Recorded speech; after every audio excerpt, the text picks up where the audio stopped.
Tired of looking unprofessional with that @gmail.com address? It's time to upgrade your business email with Hostinger, and I'll show you how for free. First, you'll need a domain name if you don't have one.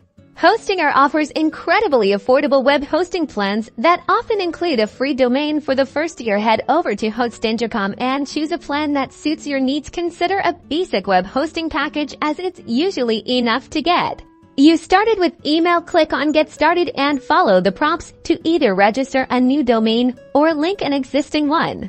Once you've selected your plan and completed the purchase, you'll be directed to your Hostinger control panel. Look for the email section. This is where the magic happens. Click on Email and then select Manage for your domain. Here, you'll see an option to create email account. Click on that.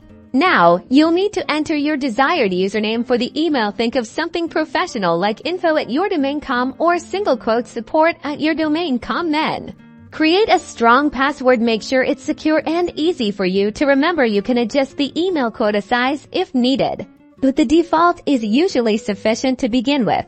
Hit the Create button and voila!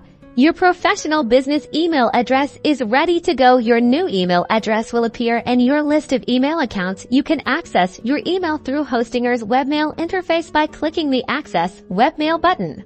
But you don't have to be confined to webmail. Hostinger makes it easy to connect your new business email to your favorite email clients like Outlook, Thunderbird, or even your smartphone's native mail app. Simply look for the Email Accounts section again and find the Setup Email or Email Client Configuration details. This will provide you with the necessary server settings, POP, IMAP, and SMTP to configure your email on any device. And there you have it, a professional business email address that builds credibility and streamlines your communication. Start making a great impression today.